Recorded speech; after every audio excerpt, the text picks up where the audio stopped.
जय जय शङ्कर हर हर शङ्कर जय जय शङ्कर हर हर शङ्कर जय जय शङ्कर हर हर शङ्कर जय जय शङ्कर हर हर.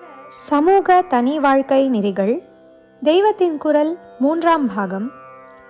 பரோபகாரம், தெய்வ நினைப்புடன் தூக்கம். வாழ்நாள் முழுக்க எதன் நினைப்பு ஒருத்தன் மனசில் ஜாஸ்தியாக இருக்கிறதோ அதை பற்றிய சிந்தனைதான் அந்திமத்தில் வரும். இப்படி நமக்கு கடைசியில் பகவத் ஸ்மரணம் வருமா என்று நிச்சயப்படுத்திக் கொள்வதற்கு ஒரு பரீட்சை வைத்துக் கொள்ளலாம்.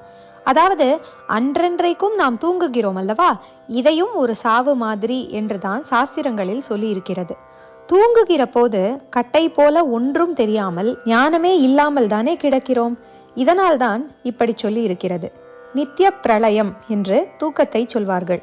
இப்படி தினமும் நாம் சாகிற போது பகவானையே ஸ்மரித்து கொண்டு சாக முடிகிறதா என்று அபியாசம் பண்ணி பார்க்கலாம். தூங்குகிறதற்கு முன்னால் நம் இஷ்ட தேவதையையே ஸ்மரித்து பார்க்க வேண்டும். அந்த நினைப்போடையே தூக்கத்தில் ஆழ்ந்து விட வேண்டும். வேறே நினைப்பு வரக்கூடாது. சொல்லும் போது சுலபமாக இருக்கும், ஆனால் பண்ணி பார்த்தால் எத்தனை கஷ்டம் என்று தெரியும். காமாட்சியோ நடராஜாவோ தட்சிணாமூர்த்தியோ வெங்கடரமண சுவாமியோ முருகனோ எந்த தெய்வமாக வேண்டுமானாலும் இருக்கலாம். அந்த இஷ்ட தெய்வத்தையே அல்லது தெய்வத்துக்கு சமானமாக நமக்கு சாந்தியும் சந்துஷ்டியும் தருகிற ஒரு குரு அல்லது மகானையோ வேறே நினைப்பு வராமல் ஸ்மரிப்பதென்றால் இதிலே என்ன கஷ்டம் இருக்கிறது? மனசுக்கு ரம்யமாகவும் ஆறுதலாகவும் இருக்கப்பட்ட இந்த ரூபங்களை நினைப்பதில் என்ன சிரமம் என்றுதான் தோன்றும். ஆனால் எதனாலோ சிறிது நேரமானால் இத்தனை நல்ல திவ்யமான ஸ்மரணையை விட்டுவிட்டு மனஸ் வேறெங்கேயாவது தான் போய் விழும். அப்படியே கண்ணை அசத்தி தூக்கத்தில் கொண்டு போய் விட்டுவிடும்.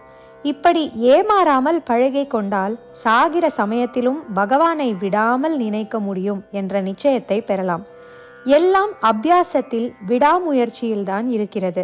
நம்முடைய ஸ்ரத்தையை பொறுத்து பரமாத்மாவே கை கொடுப்பார். மோட்சத்துக்கு குறுக்கு வழி.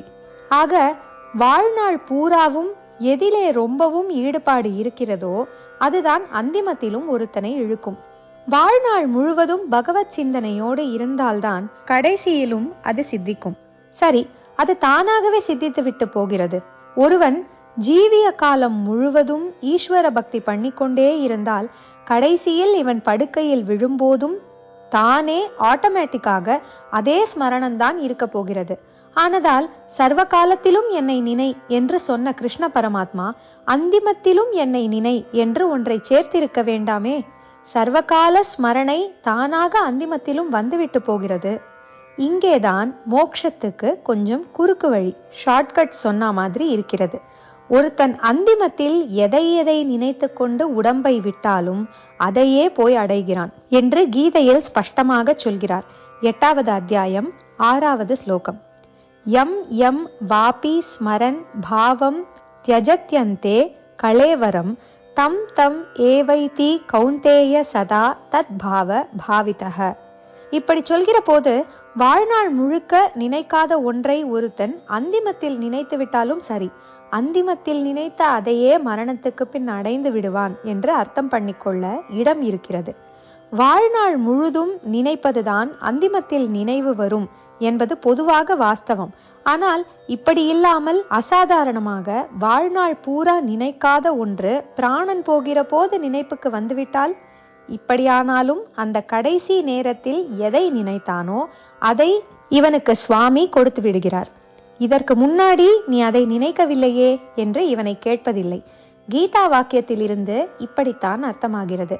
வாழ்க்கையில் அவ்வளவாக பக்தி பண்ணாவிட்டாலும் கூட சாகிற சமயத்திலே ஈஸ்வர ஸ்மரணத்தோடு மூச்சை விட்டால் போதும், அவனை அடைந்து விடலாம் என்று கீதை சொல்வதாக ஏற்படுகிறது. இது ரொம்ப ஷார்ட்கட் தானே. ஆனால் வாழ்நாள் முழுக்க நினைத்தது தானே அந்திமத்தில் வரும். அதெப்படி வேறு ஒரு நினைப்பு அப்போது வரும்? இது எப்படி ஷார்ட்கட்? சும்மாவுக்காக ஷார்ட்கட் மாதிரி பகவான் ஏமாற்றுகிறாரா? உயிர் பிரிகிறவனுக்கு உயர் உதவி.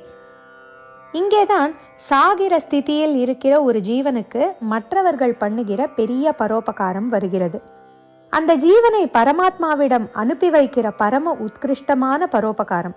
இயற்கையாக ஒருத்தனுக்கு அந்திமத்தில் ஏதாவது கண்ணா பின்னா நினைப்புகளே வரலாம். ரொம்ப பேருக்கு அப்படித்தான் வருகிறது, அல்லது ஸ்மரணையே தப்பி போய்விடலாம். ஆனால் இந்த மாதிரி சமயத்தில் பக்கத்தில் இருக்கிறவர்கள் பகவன் நாமாவையே கோஷித்து கொண்டிருந்தால் அது அவனை மற்ற நினைப்பிலிருந்து இழுத்து கொண்டே இருக்கும். ஸ்மரணை ஏதோ லவலேசம் ஒட்டி கொண்டிருந்தால் கூட அந்த உள் பிரக்ஞையில் ஒருவேளை ஈஸ்வரன் நாமா சுரீல் என்று ஒரு தைப்பு தைத்தாலும் தைக்கும். அவனுக்கு தானாக பகவான் நினைவு வராமல் வாழ்நாள் முழுவதும் நினைத்த விஷயங்கள் தான் அந்திமத்திலும் நினைவுக்கு வந்தாலும் மற்றவர்கள் இப்படி நாமோச்சாரணம் பண்ணினால் அதனாலேயே அவனுக்கு மற்ற நினைவுகள் அமுங்கி பகவானின் நினைப்பு ஏற்படும்படி பண்ணலாம். நாம் எங்கேயோ ஒரு பீச்சுக்கு போகிறோம் அல்லது சினிமாவுக்கு போகிறோம். கண்டதை நினைத்து கொண்டு அரட்டை அடித்து கொண்டுதான் போகிறோம். ஆனால் போகிற வழியில் ஏதாவது ஒரு சத்சங்கத்தில் இருந்து ஹரஹர மகாதேவா, ஹரே ராம ராம ராம ஹரே ஹரே என்கிற மாதிரி ஒரு கோஷம் வந்தால் சட்டென்று நம்முடைய கண்ணா பின்னா நினைப்பு போய் பகவன் நாமா க்ஷண காலம் மனசுக்குள் போய் நம்மை கொஞ்சம் உருக்கி விடுகிறது. நாமாவுக்கு அப்படி ஒரு சக்தி இருக்கிறது. ஆனதால் வாழ்க்கை போராட்டத்தின் முடிவிலே ஒரு ஜீவாத்மா உயிருக்காக போராடி கொண்டு மனஸ் நாலா திசையிலும் அலைபாய்கிற போது அல்லது ஸ்மரணை தப்பிக்கொண்டிருக்கிற போது பக்கத்திலே இருக்கிறவர்கள் பகவன் நாமாவை கோஷித்து கொண்டிருந்தால் அது அந்த ஜீவாத்மாவை அதன் மூலமான பரமாத்மாவிடம் இழுப்பதற்கு ரொம்பவும் சக்திகரமான, அதாவது எஃபெக்டிவான வழியாக இருக்கும். ஒருத்தன் எத்தனை துன்மார்க்கத்தில் போனவனாய் இருந்தாலும் அந்த கடைசி நாழியில் இந்த சம்சாரத்திலிருந்து தப்புவதற்கு பகவானை பிடித்து கொள்ள தவிக்கத்தான் செய்வான். அவனுக்கு தானாக அந்த தாபம் வராவிட்டால் கூட நாம் உண்டாக்கி தந்துவிட்டால் பிடித்து கொண்டு விடுவான். இப்படித்தான் எனக்கு தோன்றுகிறது. உற்றார் ஆர் உளரோ உயிர் கொண்டு போம் பொழுது குற்றாலத்துறை கூத்தன் அல்லால் நமக்கு உற்றார் ஆர் உளரோ. அப்பர் சுவாமிகள் திரு அங்க மாலையில் சொன்ன மாதிரி அந்த அந்திம சமயத்தில் எல்லா பந்து மித்திரர்களையும் விட்டுவிட்டு புறப்பட்டே ஆக வேண்டும் என்னும் போது அவன் ஒருத்தனே பந்து என்று எந்த ஜீவனும் புரிந்து கொள்ளத்தான் செய்யும். புரிய வைக்காமல் கர்மவாசனை அதை நாலா தினசில் பீத்து பிடுங்கலாம். ஆனால் அந்த சமயத்தில் சுற்றி இருப்பவர்கள் பகவன் நாமாவை சொல்லி கொண்டிருந்தால் சட்டென்று அது ஒரு லகான் போட்டு அந்த சாகிற ஜீவனின் நினைப்பை பகவானிடம் திரும்பும்படி பண்ணலாம். அந்த சமயத்திலேயே பிராணன் ஒடுங்கிவிட்டால் அவனை பரமாத்மா எடுத்துக்கொண்டுதான் ஆக வேண்டும். கீதையில் அவர் அப்படி வாக்கு கொடுத்திருக்கிறார். வாழ்நாள் முழுவதும் நினைக்கிறானா நினைக்கவில்லையா என்பதை பாராட்டாமல் இர்ரெஸ்பெக்டிவாக கடைசியில் எதை நினைத்தாலும் அததை அடைகிறான் என்று அவர் சொல்லிவிட்டதால் இந்த ஜீவன் எப்படி வாழ்க்கை நடத்தியிருந்தாலும் கடைசியில் அவரை நினைத்து விட்டதற்காக அதை அவர் எடுத்து கொண்டுதான் ஆக வேண்டும். கடைசி நேரத்தில் அடியோடு நிராதரவான ஒரு ஜீவனுக்கு உண்டாகிற தாபத்தோடு சுற்றி இருக்கிற நமக்கும் அது கடை தேர வேண்டுமே என்பதில் ஹிருதயபூர்வமான கவலை இருந்து பகவானை பிரார்த்தித்து கொண்டு நாமாவை சொன்னால் அதற்கு பலன் இராமல் போகாது. எல்லா பரோபகாரங்களையும் விட உத்தமமானது ஒரு ஜீவனை பரமாத்மாவிடம் சேர்க்கிறது தான். ஆகையால் நாம் செய்கிற நாம உச்சாரணத்தால் அந்திமத்தில் ஒரு ஜீவன் பகவானை நினைக்கும்படியாக பண்ணி அதனால் பகவான் அந்த ஜீவனை எடுத்துக்கொள்ள செய்துவிட்டால் அதை போன்ற உபகாரம் வேறே எதுவும் இல்லை. கடைசி கால ஈஸ்வர ஸ்மரணை ஜன்மாவை அப்படியே அழித்து விடாவிட்டால் கூட பரவாயில்லை. நிச்சயம் அது பாபத்தை பெரிய அளவுக்கு அலம்பி விட்டுவிடும். இதை பற்றி சந்தேகமே இல்லை. பகவன் நாமா மனசுக்கு உள்ளே ஊறி விடுகிற போது பாவத்தை நிச்சயம் கழுவிவிடும். ஆனதால் பகவன் நாமாவோடு கண்ணை மூடுகிறவன் ஜன்மாவே இல்லாமல் விடுபட்டு விடுகிறான் என்று வைத்துக் கொள்ளாவிட்டாலும் மறுபடியும் பாப ஜன்மா எடுக்கவே மாட்டான். நல்ல புண்ணிய ஜன்மாவாக எடுப்பான் என்பது நிச்சயம். புண்ணிய ஜன்மா என்றால் பணம், காசு, அழகு, உசந்த ஜாதி இதுகளா? இல்லை. இந்த ஜன்மா முடிவிலே வந்த பகவத் ஸ்மரணை விட்ட இடத்திலிருந்து தொடர்ந்து அடுத்த ஜன்மாவிலும் எப்போது பார்த்தாலும் இருக்கும்படியான சூழ்நிலையும் மனநிலையும் கொண்டதுதான் புண்ணிய ஜன்மா. அப்படி எடுத்து அடுத்த ஜன்மத்தோடாவது சொந்த முயற்சியினாலேயே சம்சார நிவர்த்தியை சம்பாதித்து கொள்ள ஒரு ஜீவனுக்கு இந்த ஜன்மத்திலேயே அந்திம நேரத்தில் நாம் நம்மாலான சகாயத்தை பண்ண வேண்டும்.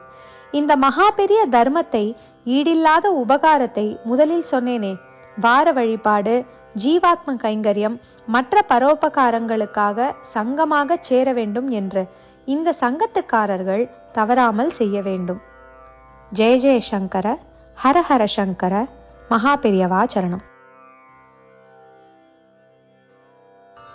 जय जय शङ्कर हर हर शङ्कर, जय जय शङ्कर हर हर शङ्कर, जय जय शङ्कर हर हर